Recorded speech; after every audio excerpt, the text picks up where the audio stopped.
The conclusion of The Hunger Games, The Ballad of Songbirds and Snakes, leaves viewers wondering what precisely happened to Lucy Gray Baird and how Coriolanus Snow's hunger for power and prestige pushed him towards becoming the man in the Hunger Games movies.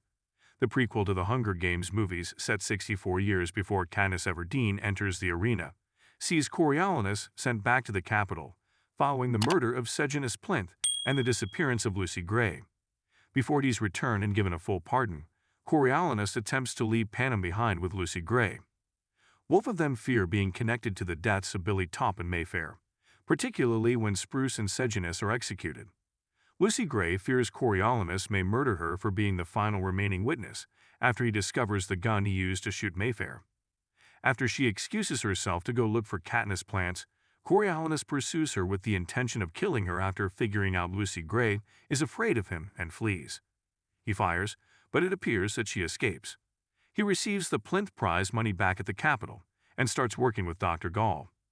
By adding rat poison to Dean Highbottom's morphling, Coriolanus ties up a last loose end. The outcome of Lucy Gray Baird's story remains unclear in both Susan Collins' novel and The Ballad of Songbirds and Snakes. When Coriolanus fires at her, it's not evident where Lucy Gray is struck by the projectile. She may have just had a graze, which would account for her rapid escape.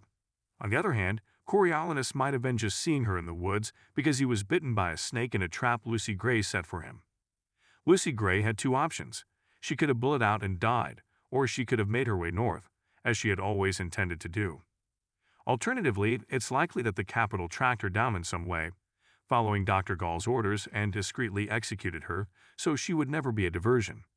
Lucy Gray might have, on the other hand, made her way to District 13, which, due to the events of the Ballad of Songbirds and Snakes, has already been isolated from the other districts.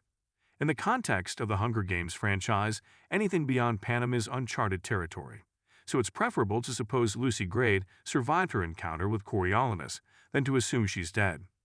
Throughout the entire Ballad of Songbirds and Snakes, Dr. Gall demonstrated his cunning nature. In order for Coriolanus to witness human nature for what she genuinely believed it to be, violent, she arranged for him to be sent to District 12 as a peacekeeper. She required Coriolanus to abandon his notion of the Hunger Games as a means of punishing the districts collectively, and accept the Capitol's responsibility to hold the districts accountable for their acts of violence. Gall believes that things have gotten out of control in the past, but the Capitol needed a reminder of its history in order to survive. For Coriolanus to proceed, Dr. Gall understood he had to witness that firsthand. Tigris reminds Coriolanus at the opening of the Ballad of Songbirds and Snakes that he need not be his father, Crassus Snow. It's evident that Tigris thought Coriolanus was a finer guy than his brutal father, the general. However, Tigris informs her cousin that he resembles his father by the end of the Hunger Games prequel. Tigris could most likely discern Coriolanus' life trajectory. He had deviated greatly from the youngster she knew. Tigris told Coriolanus, in a single sentence, that he was becoming the man he never should have been. Although that's a risky path to choose, Coriolanus had no trouble going down it. Tigris saw him as her uncle's future self, someone who would be ruthless and hateful. The Ballad of Songbirds and Snakes reveals the reason behind Dean Casca Highbottom's resentment of Coriolanus Snow. Coriolanus Snow's father was formerly great friends with Highbottom, and he grew enraged when Coriolanus Snow gave Dr. Gall the concept for the Hunger Games, which Highbottom had just drawn up as a joke while intoxicated. Coriolanus, who Tigris thought was quite similar to his father, was the target of that rage and resentment. Dean Highbottom wanted to keep the younger Snow from gaining riches and power, because he recognized many of Crassus's characteristics and behaviors in Coriolanus. Dean Highbottom was right to be contemptuous of Coriolanus, because the latter finally poisoned him, demonstrating that Coriolanus was a dangerous man. Highbottom intended to avoid Snow from having any influence on the Hunger Games, so he tried to stop Coriolanus from obtaining the Plinth Prize. Coriolanus's lack of wealth would have also prevented him from gaining power, which Casca thought would be the end of him. Additionally, Dean Highbottom disapproved of Coriolanus' proximity to Dr. Gall, and didn't want him to have any leadership positions. Deep down, Dean Highbottom understood that Coriolanus would only carry on his father's legacy and worsen the Capitol's treatment of the districts, therefore making the Hunger Games even more brutal than they already were. The Snows make reference to the conflict and the dark days in the film The Ballad of Songbirds and Snakes. They are barely making ends meet by the time Coriolanus enters his final year at the academy, surviving only on the strength of their well-known reputation until Coriolanus is able to obtain the plinth prize money. Although the film omits specifics, the Snow family's money was squandered since most of their investments were connected to District 13.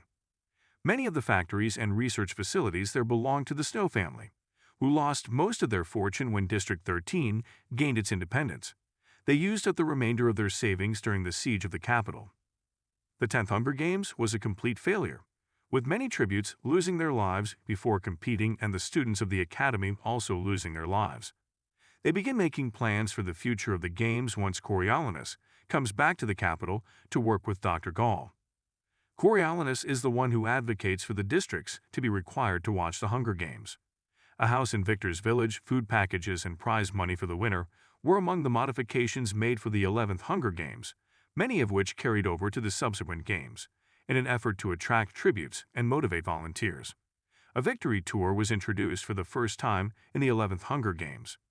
Despite the fact that the Hunger Games, The Ballad of Songbirds and Snakes, comes to a rather conclusive conclusion, Lucy Gray's uncertain destiny may make a good fit for a follow-up book that delves into her experiences after splitting from Coriolanus Snow. It would be fascinating to follow Lucy Gray on her next voyage, which would take her far from the capital and District 12 if she were to survive.